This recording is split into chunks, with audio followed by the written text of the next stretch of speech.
Muy buenas tardes con todos. Mi nombre es Oscar Cárdenas y el día de hoy estamos reunidos sobre el curso de importaciones de China para ver el tema específico sobre comercialización de los productos e impuestos internos.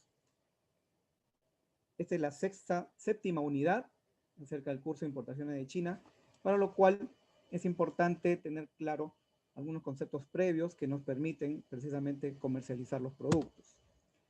Y dentro de ello, pues tenemos que considerar qué es un envase, qué es un empaque, qué es un embalaje y qué es una unidad de carga. Muy bien, acá tenemos en principio estos conceptos que nos pueden ayudar como referencia acerca de qué es un envase, ¿no? En principio, un envase es un recipiente que facilita la conservación y transporte del producto que contiene en especial un alimento por lo general.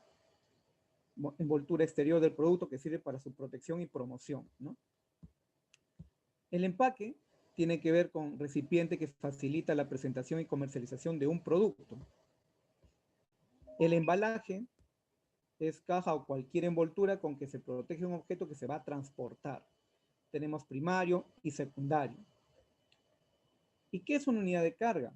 Pues un conjunto de productos de pequeñas dimensiones que deben ser agrupados con el fin de facilitar su transporte. Que tenemos de los tipos de, ya sean cajas, contenedores o pallets, o comúnmente llamados pues parihuelas. Sin embargo, para entender mucho mejor estos conceptos, vamos a ver precisamente algunos ejemplos. Imaginemos que queremos importar de la China vinos, ¿correcto? Supongamos nada más. Este objeto es el vino. Este objeto, este segundo objeto, es el vino en su empaque, en su envoltura, por decirlo así. Esta tercera forma de presentación ya sería en sí el embalaje. Y finalmente, ponerlo sobre una parihuela o pallet, comúnmente llamado, pero no solo poner una caja, sino varias, correspondería a la unitarización de la carga. En este caso, paletizar, en otras palabras.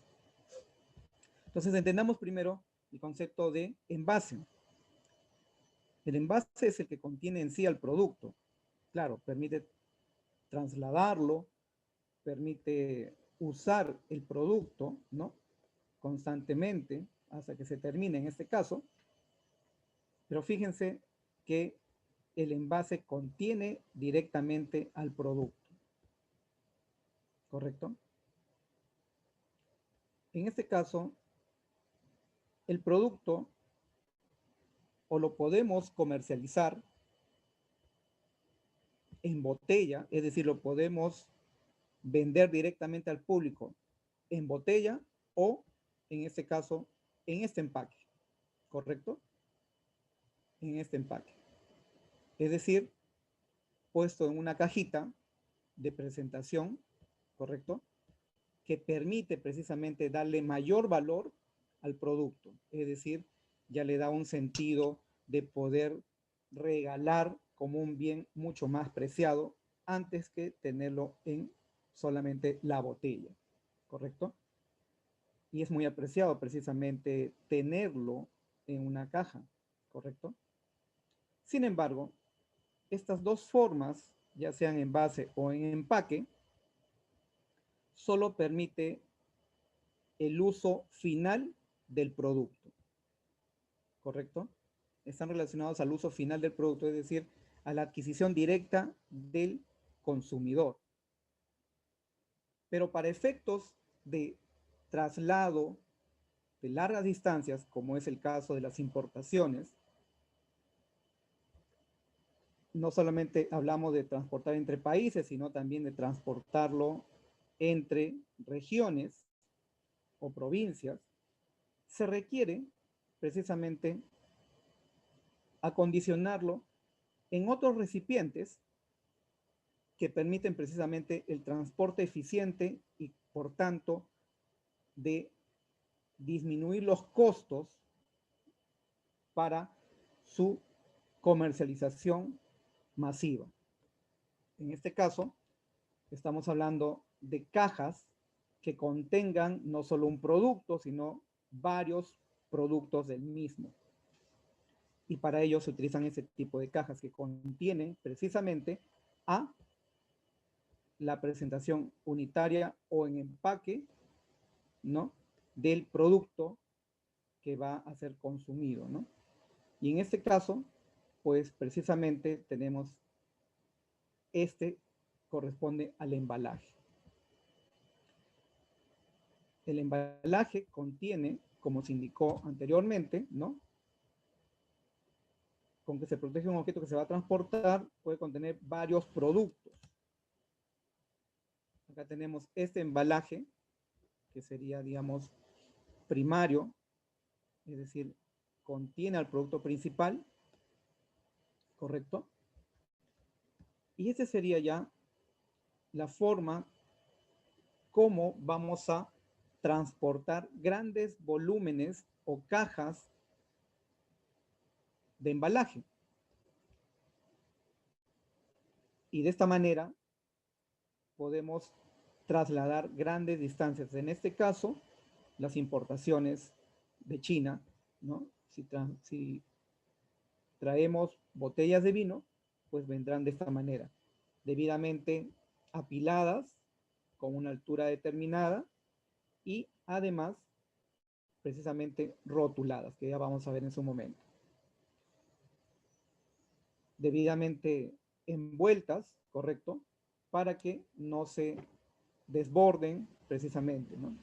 Entonces, de esta manera es que nosotros podemos ver la diferencia entre envase, empaque, embalaje y unidad de carga. La unidad de carga permite precisamente trasladar grandes distancias haciendo el transporte eficiente, fácil, ¿correcto? Y sobre todo, pues, con menos riesgos de que nuestra mercadería sea abollada, precisamente, ¿no? Y de esa manera se pueda asegurar que llegue a su pronto destino de una manera segura.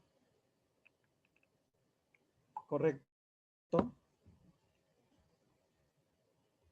Esa es la función de la unitarización de carga, la paletización en este caso. Acá vemos otro ejemplo. Este es el producto, ¿correcto? Este es el producto, una zapatilla, que en principio, imagínense a alguien que le vendan de esta forma la zapatilla, pues no va a funcionar. O sea, para empezar, una persona va a tener sus dudas, sus recelos, y por tanto, pocos van a comprar una zapatilla que le vendan de esta forma, una zapatilla de marca original, por supuesto, ¿no? Me refiero pocos a las personas que normalmente compramos de una manera formal o, dicho otra forma, pues compramos con garantía, ¿no? Los que queremos comprar con garantía, normalmente no compramos de esta manera o de esta presentación la zapatilla, ¿correcto? Por tanto, este es el producto y este sería el empaque, ¿correcto? De esta manera, la zapatilla es que nosotros finalmente como usuarios finales lo compramos, ¿no? Si bien es cierto, vamos a utilizarlo de esta forma, pero lo compramos de las tiendas en cajas, ¿no? En su caja respectiva, ¿no? Para ello, precisamente, para trasladar grandes distancias, es que se ponen a su vez todas estas cajas individuales en unas cajas de mayor volumen que permiten el traslado eficiente y seguro de las zapatillas. Porque si solo trasladáramos en ese tipo de cajas, se pueden abollar incluso podrían robarse, sería más fácil robarlas, ¿correcto? Pero sobre todo que se podrían malograr, digamos, apretar, y además uno valora que la presentación de la zapatilla venga en una caja, ¿no? Por tanto, se ponen en cajas y finalmente se paletizan para su traslado internacional, ¿correcto? Acá hay una referencia de 1,20 metros, o sea, 120 centímetros de altura se deben apilar como altura final desde el suelo las cajas de zapatillas, ¿correcto? Este es el ejemplo para entender entre empaque, que en este caso, si bien es cierto, el producto una vez que se utiliza ya no se va a regresar a su caja en principio, o es que no se necesita regresarlo, pero este sería el caso de un empaque, por no decir una envoltura que permite trasladar y conservar el producto. Y el embalaje corresponde a esta caja para poder trasladar grandes volúmenes, o no solamente una caja de zapatillas o una unidad de zapatillas, sino varias. Y la unitarización de la carga, en este caso, permite ya hacerlo transportable a grandes distancias para el caso de importaciones. Sin embargo, podemos concluir luego de esta presentación, ¿no? Vamos a ver el caso de relojes para hacer una pequeña conclusión. Tenemos el caso de relojes, ¿no? Un reloj de este color que tiene un empaque, en otras palabras, ¿no? Ustedes no compran un reloj directamente de esta forma, usualmente. Normalmente se compra un reloj que tiene esta cajita. Por tanto, este es el empaque. El embalaje va a corresponder a ponerlo varios de estos relojes en una caja para que finalmente se apilen varias de estas cajas y se puedan hacer el despacho de largas distancias y así poder hacer el proceso de importación. ¿Por qué recalcamos mucho que se tienen que poner en unidades de carga? Primero que nada, la unitarización de la carga permite precisamente poder asegurar que la mercadería va a llegar segura.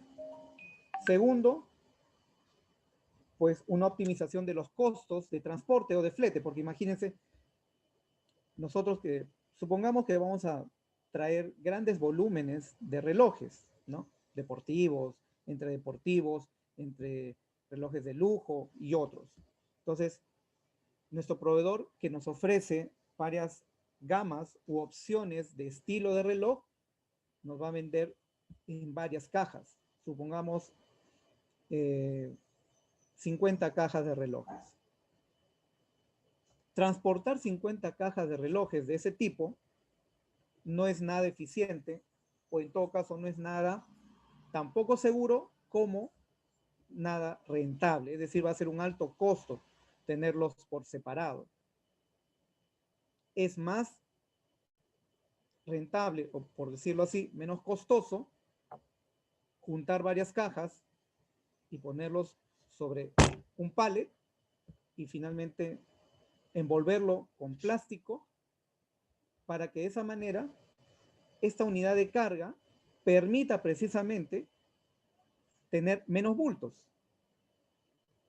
y de esa forma pues poderlo trasladar eficientemente, ¿correcto? Además, la unitarización de la carga, es decir, ponerlo de esta forma, permite precisamente que llegue nuestra mercadería segura, y la idea es que lleguen pronto, con pronto tiempo, ¿no? Es decir, en el menor tiempo posible. La pregunta ahora es, ¿quién se encarga de esta unitarización de la carga? Nuestro proveedor, nuestro agente de carga,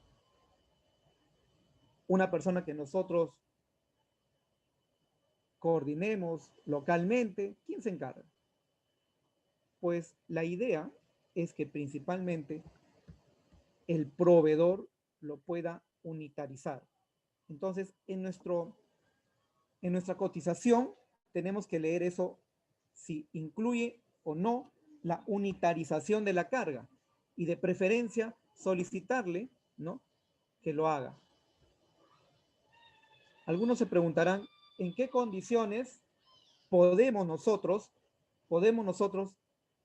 hacer una unitarización de la carga? Es decir, ponerlos en pallets. Pues menos a 5 cajas no conviene, ¿no? ¿Correcto? Acá se pueden poner, digamos, 1, 2, 3, 4, 5. 5 por 5, 25 cajas.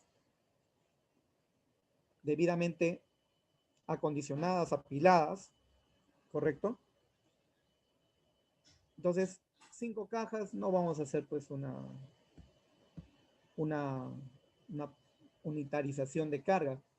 Más de 5 cajas sí se recomienda en todo caso para hacer más sencillo, digamos, el costo, o sea, más cómodo el costo de transporte, el flete, en otras palabras, porque normalmente nos cobran por bultos. Recuerden que nos cobran por bulto. Entonces, si nosotros podemos hacer un solo bulto, de esa manera estaríamos optimizando, pues, el costo del flete. Ya vamos a ver más adelante que hay reglas para el costo del flete, ¿correcto? Entonces, de esa manera es que nosotros podemos identificar y diferenciar entre envase, empaque, embalaje y unidad de carga. La unidad de carga permite hacer los traslados de largas distancias de una manera eficiente cuando son varios bultos, ¿correcto? Y el embalaje permite reunir varios productos, ¿correcto?, para que sea eficiente su traslado. Sin embargo, no es suficiente con que nosotros podamos unitarizar la carga o debidamente hacer su embalaje. También es importante que esté debidamente rotulado, es decir, que las cajas e incluso la unidad de carga tenga y se diferencie muy bien estos símbolos en los embalajes.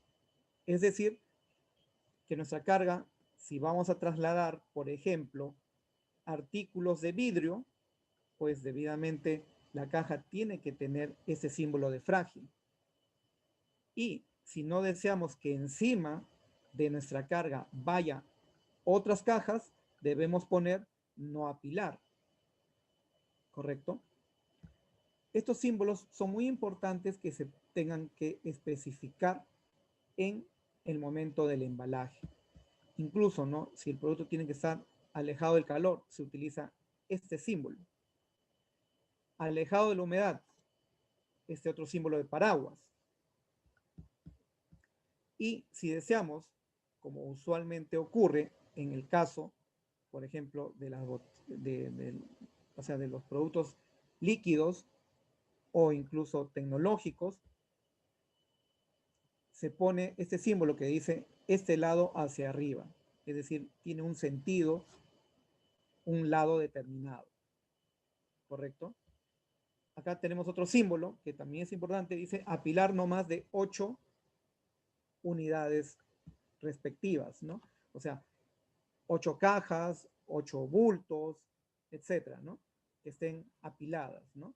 No debe haber más de 8 unidades. Incluso, si queremos manipular con cuidado este otro símbolo, ¿no?, sobre las manos que están tratando de agarrar una caja. Y si el material tiene que estar congelado, ¿correcto? Si tiene que estar congelado, entonces se indica en la caja mantener congelado.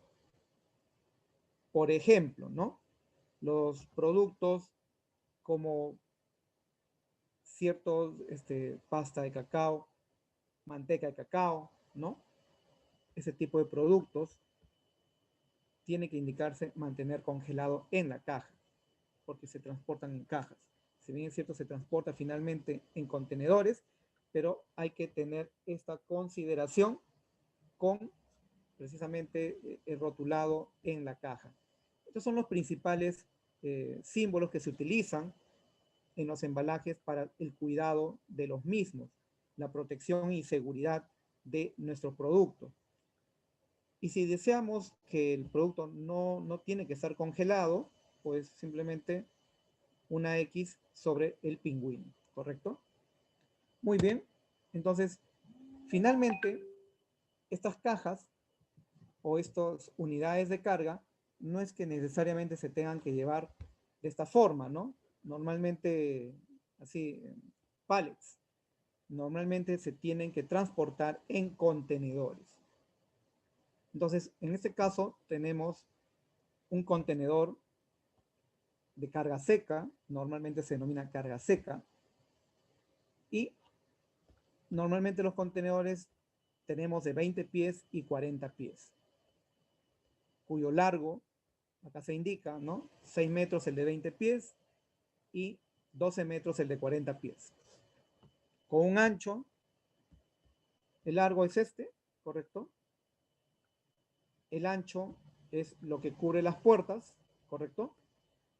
Que es estándar en ambos tipos de contenedores de 20 y 40 pies, que es de 2.3 metros de ancho. Y si deseamos saber la altura, dice 2.35 metros de alto, ¿no? Es decir, desde el suelo hasta la última parte superior del container, ¿correcto? La capacidad en metros cúbicos para el caso de 20 pies es 33 metros cúbicos y para el caso de 40 pies 63 metros cúbicos. Capacidad en bruto, en toneladas, 21 toneladas carga total y 27 toneladas carga total para el container de 40 pies. Y la neta, o sea, es decir, lo que podemos meter de producto finalmente, ¿correcto? Solo producto es de 18.5 toneladas, ¿correcto? Debe ser el peso total del producto que incluso puede contener los pallets o parihuelas en este caso. Por otro lado, para el caso de 40 pies, 25.8 toneladas de carga neta. ¿Y por qué es importante saber esto?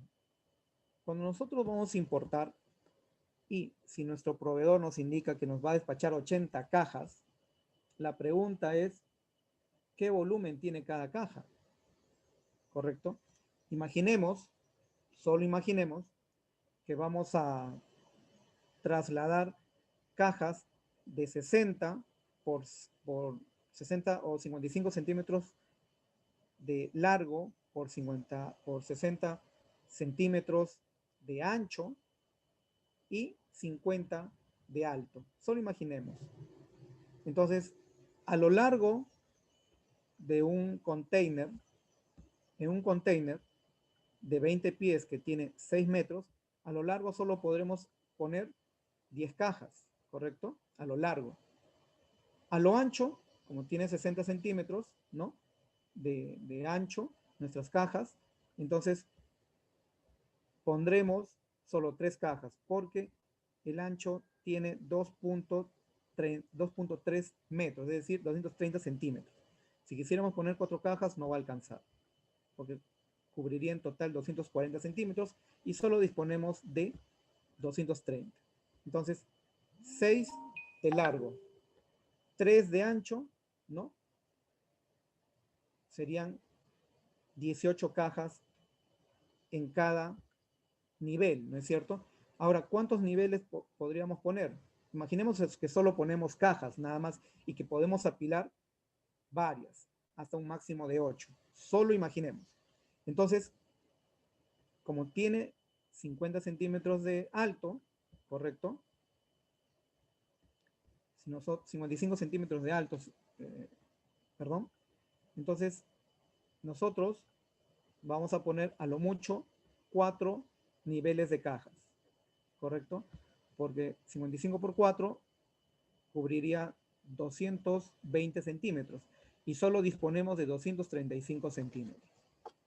Entonces, haríamos, como dicen, 4 camas de cajas, ¿correcto? Entonces, 18 por 3, ¿no? Perdón, 6 por 3, 18. Por 4 camas, ¿no? Que podemos apilar, serían 72 cajas que podríamos apilar en un container de 20 pies, ¿correcto? 72 cajas, que a lo mucho no debería cubrir 18,5 toneladas.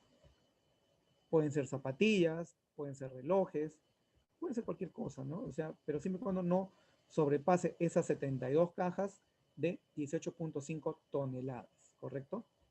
Entonces, es importante tener esa referencia porque nos permitirá calcular precisamente qué volumen de productos vamos a transportar en un container, porque los productos no se transportan finalmente en cargas unitarias, o no, se transporta en containers.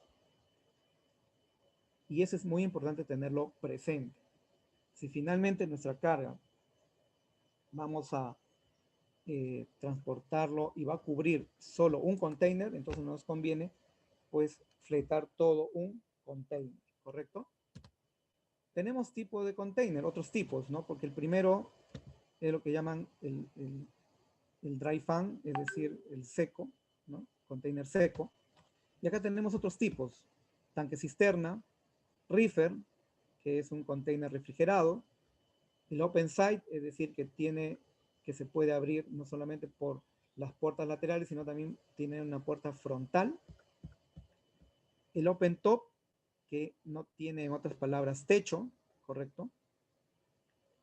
El flat rack, es decir, que no tiene paredes laterales, ¿correcto? Y tampoco tiene un techo. Y lo que se denomina plataforma, es solo la base. Son los otros tipos generales de contenedores que según el producto que se va a despachar o que se quiere transportar, pues tienen su uso determinado. Por ejemplo, reefer para productos que se requieren mantener refrigerados. Supongamos eh, frutas u hortalizas o digamos conservas o pescado, mejor dicho, ¿no? Pescado fresco, ¿no? Tanque o cisterna, pues líquidos determinados, ¿no? Determinados líquidos que se quieren importar. Y así, según la naturaleza del producto, pues utilizaremos el tipo de contenedor que nos permite precisamente ese transporte de manera segura y eficiente, ¿correcto? Ahora, la disposición del contenedor, es decir, si lo vamos a utilizar completamente o no, se denomina, tenemos dos tipos. Es decir, si va a estar a nuestra entera disposición, solo un usuario o varios, ¿no? Entonces, normalmente se denomina LCL cuando van a utilizar, no solo va a ingresar un usuario, sino en ese container van a entrar otros usuarios porque no cubre todo el volumen del container. Recuerden que normalmente los productos se trasladan en containers finalmente. Hay, claro, por supuesto, productos que se trasladan de manera a granel, pero estamos hablando pues el arroz, el azúcar, el maíz, son productos muy específicos, ¿correcto? Siempre y cuando se traslade a granel, porque también se puede trasladar en sacos, que finalmente se paletiza para ponerlo en, ¿no? en containers. Entonces, si van a ser varios usuarios, el traslado, ¿no? El uso de container es porque uno solo, una carga, no se puede, una sola carga, mejor dicho, no ocupa todo el contenedor o el usuario finalmente no está dispuesto a pagar todo el flete del contenedor y tiene que compartir espacio con otros por un tema de costos, ¿correcto? Y para ello, pues hay empresas que se denominan consolidadoras de carga, que van a juntar la carga precisamente con varios usuarios para compartir el flete del contenedor, ¿correcto? En cambio, el FCL involucra solo un único usuario. Es decir, por ejemplo, ¿no? Vamos a ver acá. Nuestra carga finalmente ocupa todo el largo del contenedor. Todo el largo. 5 de estos palets van a ingresar. Pero la altura no cubre totalmente el container. Es decir, el contenedor tiene 2.35 metros de alto y solamente esto indica que se debe poner hasta 2 metros, ¿no? ¿Correcto? Entonces, la pile indica que no se debe poner más carga encima.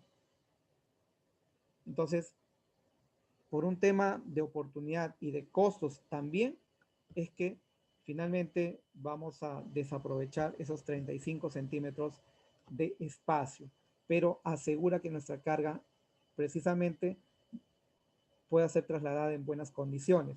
Y además, por un tema de optimización, ya pues no necesita finalmente eh, ponerse nada más encima, por un tema de seguridad, perdón, no se puede poner algo más encima y hace que cubra por el tema del volumen que estamos trasladando, pues la utilización de un solo contenedor, ¿no? O exclusivamente ese contenedor.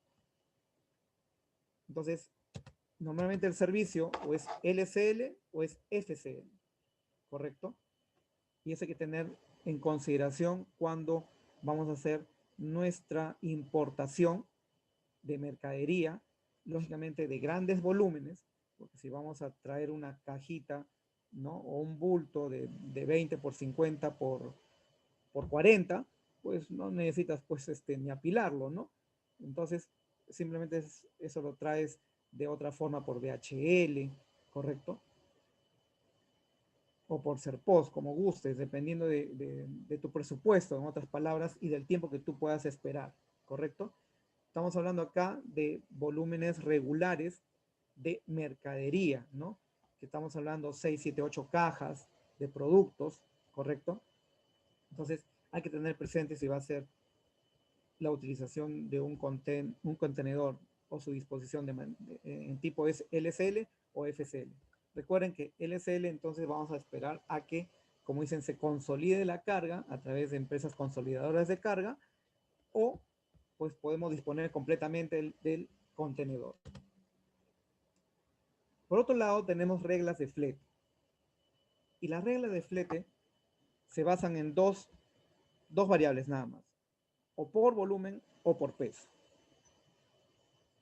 Por peso, si el precio que tiene la agencia de carga, si el precio por volumen que han calculado es mayor que el precio por peso de tu mercadería, entonces van a aplicar el precio por volumen. Así de concreto. En cambio, si el precio por volumen es menor que el precio por peso, aplicarán el precio por peso. Entonces, de esa manera es que te hacen, digamos, el cobro, ¿no?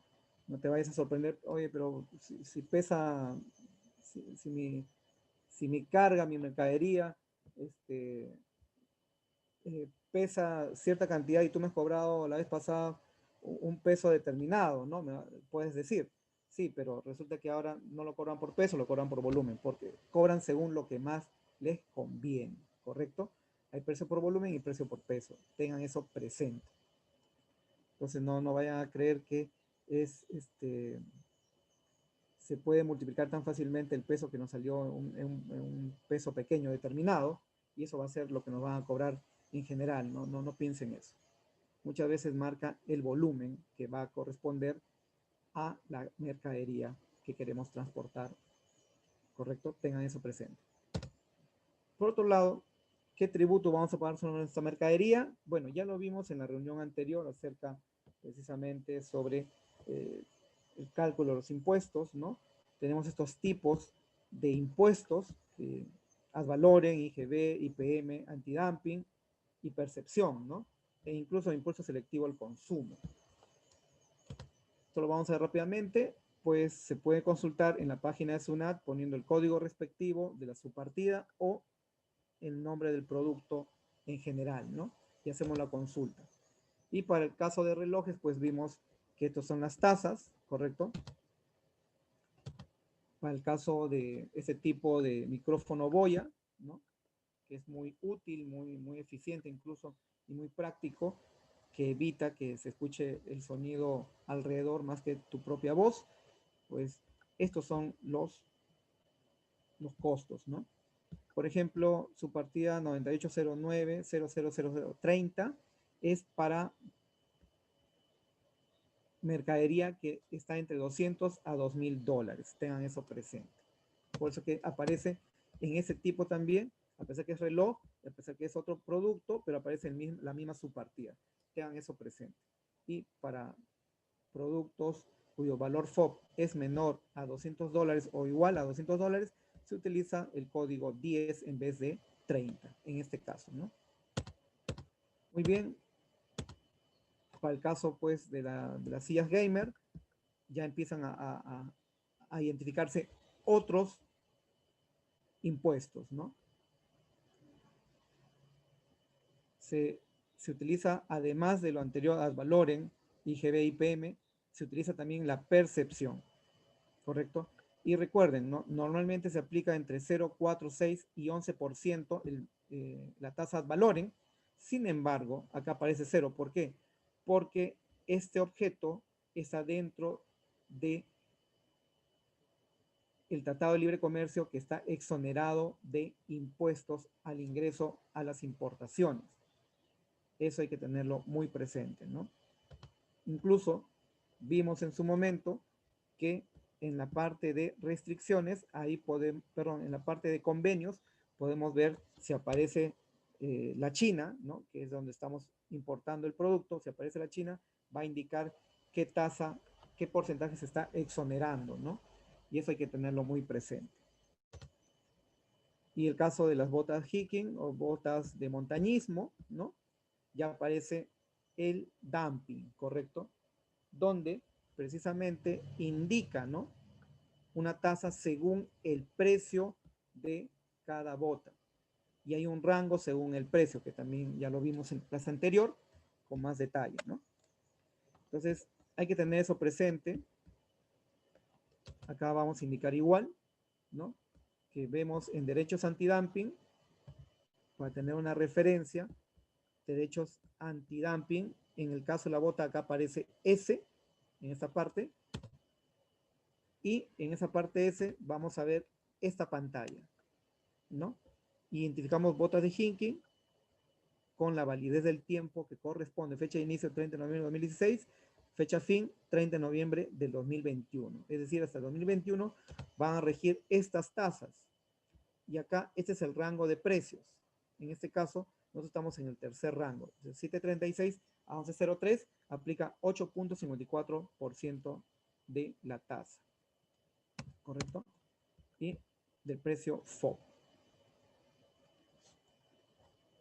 ¿Correcto? Hay que tener eso presente para el momento del cálculo de los impuestos. Y como indicamos también la forma de pago en efectivo, cheque de gerencia, cheque de extracciones. Cheque de extracciones, ¿qué significa? Pues que se genera un cheque. Normalmente las empresas, digamos que están importando grandes volúmenes, ¿no? Bueno, toda empresa formal que importa genera sus detracciones, que es una cuenta en el Banco de la Nación a nombre de la empresa, pero que es de detracciones, que indica que se abona un monto determinado como parte de el adelanto de IGB, ¿correcto? Y que al momento del pago de los impuestos podemos hacer una deducción del monto que tenemos en detracciones, ¿correcto? Es decir, tenemos una cuenta de detracciones y esa cuenta de detracciones que está en el Banco de la Nación se genera un cheque para que la SUNAT se cobre de esa cuenta. En este caso, mediante cheque, por supuesto.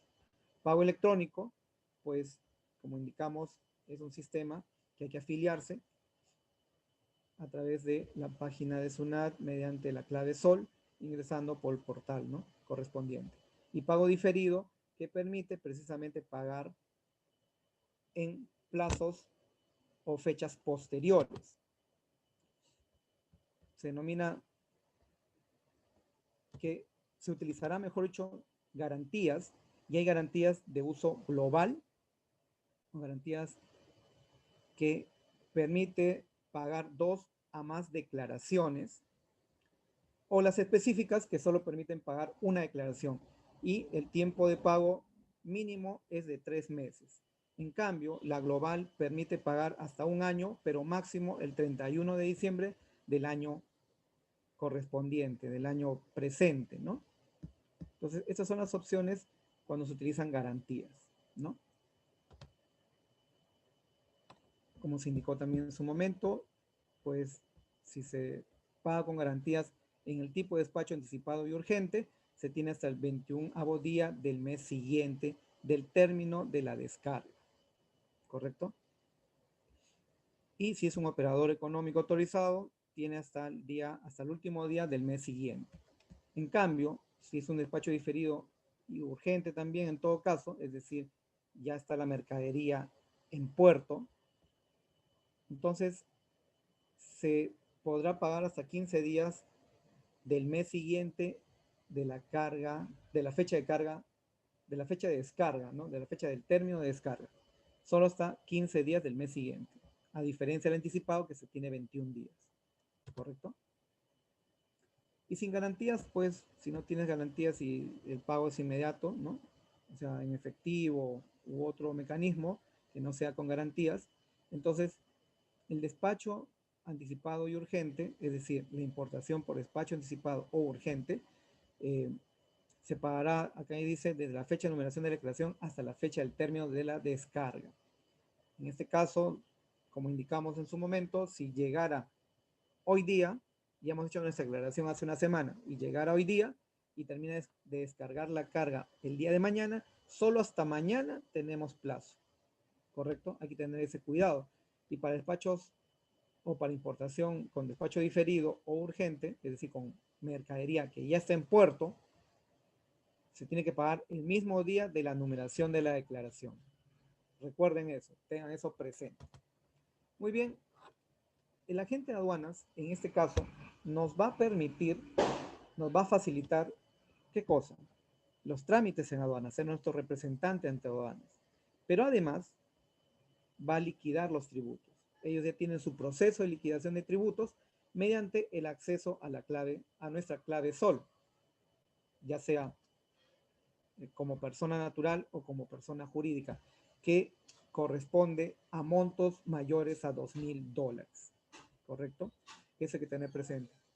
Y si hemos despachado montos menores o hemos importado montos menores a $2,000, nosotros mismos lo podemos hacer a través de la página web, ¿no?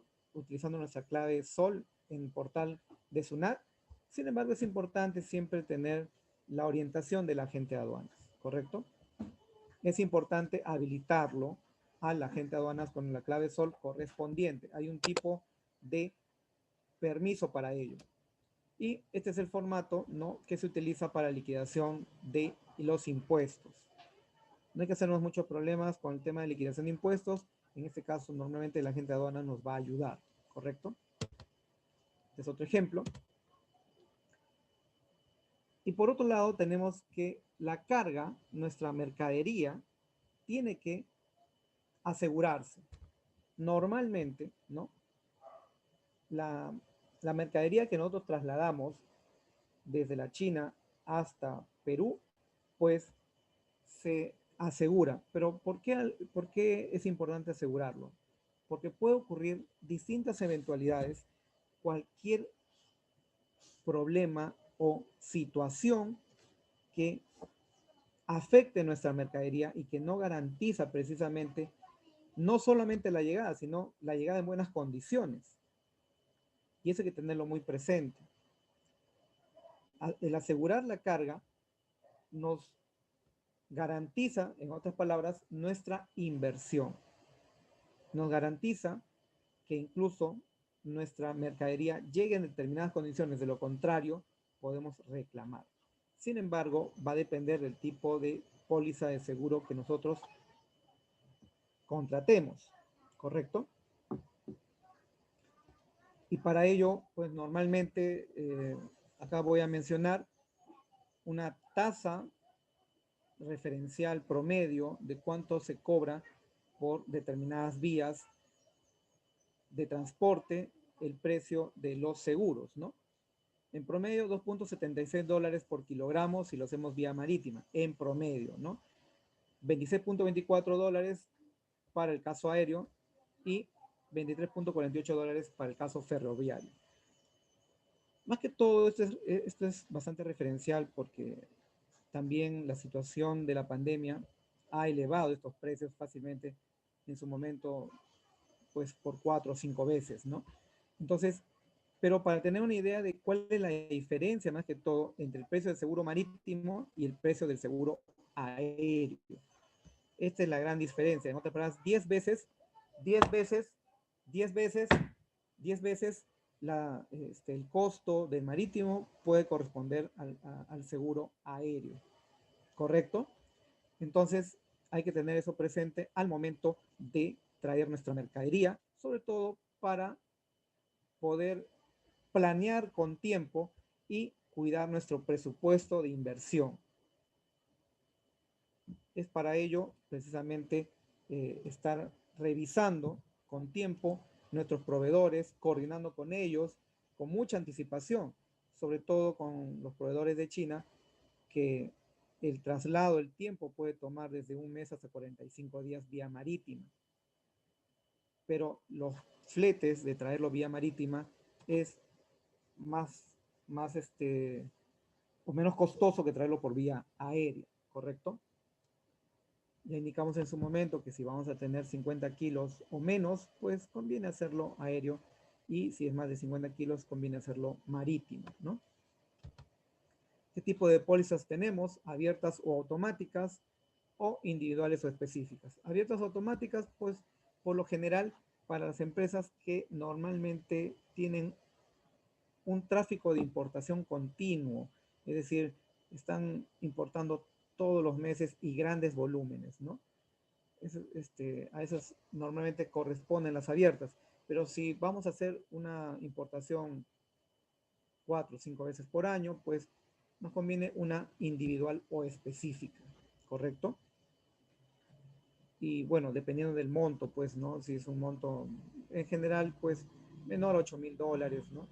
Entonces, una individual. ¿Cuál es el monto de las coberturas de pólizas? Bueno, acá vamos a hablar hasta el 100%, es lo normal, ¿no? Eso es lo que te ofrecen, eso es lo que normalmente está en letras chicas, ¿no? ¿100% de qué? Del valor de la carga, recuerden, del valor de la carga. Sin embargo, nosotros tenemos que tener muy claro que este 100% es nominal. Podemos coberturar nuestra póliza hasta un 110%. Entonces tenemos hasta 100% o hasta 110%. Ya vamos a ver por qué es importante considerar el 110%, ¿no? Muy bien. ¿Qué coberturas de pólizas hay? Hay tipo A, tipo B y tipo C. La de tipo A es la de mayor cobertura. Normalmente te cubre, pues, cualquier condición, en otras palabras. Es decir, que pueda haber un problema marítimo, puede haber un problema de medio ambiente, es decir, de clima, que hace que tu carga por X motivos pues se pudo haber dañado, ¿no? O incluso no llegar. Entonces, la póliza de tipo A es la que tiene, digamos, más coberturas, por no decir, cubre varias situaciones. Lógicamente no te va a cubrir pues situaciones de terrorismo. Sin embargo, va a depender pues por cada producto. Es importante tener eso claro. ¿Quieres el de tipo A, el de tipo B, el mediano? Pues cubre menos situaciones, en otras palabras, ¿no? Es una condición mediana de situaciones. Y la de tipo C, pues es la de menor situación, o como quien dice, menor riesgo, ¿no? O sea, consideras que no va a haber mucho riesgo de que se pueda perder tu mercadería, entonces utiliza la de tipo C. Pero recuerda que es la de menor riesgo. Hoy en día ya el tema de riesgo ha entrado en gran valor. ¿Por qué? Porque hay una situación de tanto cambio, incluso incertidumbre, que más se recomienda en todo caso la del tipo mayor, ¿no? Para que no haya ningún problema en caso suceda alguna eventualidad en nuestras importaciones. Entonces, ¿qué costo de seguro se considera? Tenemos el de prima y hay dos conceptos, ¿no? Prima y deducible. La prima, pues, es el costo sobre el monto de la mercadería más el monto del flete que se va a importar. Es decir, no solamente sobre el transporte, sino también sobre la mercadería. Esa es la prima, es un porcentaje sobre el Incoterm normalmente, ¿no? Se aplica sobre un Incoterm. Se habla tanto por ciento, CFR, CIP, qué sé yo, ¿no? Sobre determinado Incoterm que desee cubrir el interesado. Y el otro concepto que tenemos que tener en consideración en los costos de seguros es el deducible o porcentaje no reembolsable. Es decir, en caso de ocurrencia de algún inconveniente con nuestra mercadería que no pueda llegar, y como ya hemos contratado un seguro, pues nos indicará que un porcentaje del total asegurado no nos va a entregar. Puede ser 6%, puede ser 8%, puede ser 5%, dependiendo del monto que que querramos, en otras palabras. O sea, todo esto marca el costo del seguro, el porcentaje deducible y el porcentaje de prima sobre el valor del Incoterm. Entonces, acá vamos a ver un ejemplo, ¿no? Un ejemplo muy práctico y sencillo que establece, ¿no? Si tiene una mercadería por $40,000 contratando un flete de $2,200. El seguro cobra el 0.45 del CIP, en este caso, ¿no? Entonces, es decir, involucra, pues, el costo, ¿no? Del valor FOB o de la mercadería más el costo del flete. Y dice acá, la prima mínima es $50 y se aplica el 0.45% del valor CIP. En este caso, si sumamos 40,000 más $2,200 que indica el caso que cuesta el flete, sumará en total $42,200, que si aplicamos a eso el 0.45%, es un total de $189,9. Como indicaba, la prima mínima es $50. Entonces, como nos salió la prima $189,9, se aplica $189,9. Si la prima hubiera salido menor a $50, se aplicaba $50. Porque así está la condición de la prima, del seguro, en otras palabras, el costo directo del seguro. Y además, ¿no? Se indica, bueno, acá faltó indicar que el 6%, ¿no? No es deducible, es decir, el 6% de el monto asegurado, pues no se va a reconocer en caso de algún problema, ¿no? Entonces, fíjense, el valor CIF finalmente suma $42,389,9, que si en caso ocurriera alguna eventualidad, el 10%, el 6% no nos van a reconocer. ¿Cuánto corresponde el 6%? C por 4, como $2,400 aproximadamente. Entonces, lo que hemos gastado en nuestro flete, o sea, lo mucho, nos van a devolver nuestro costo, pero no lo que hemos gastado en nuestro flete. Entonces, como nosotros queremos asegurar que nos consideren el flete, pues le vamos a poner un 10% más.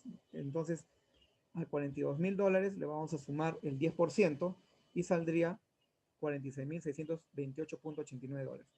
Con esto, si aplicamos el 6%, C por 424, C por 6, C por 636, son como casi $3,000 aproximadamente. Entonces, fíjense que solamente en caso de alguna eventualidad, nos devolverían todo excepto el 6%, es decir, menos $3,000, ¿correcto?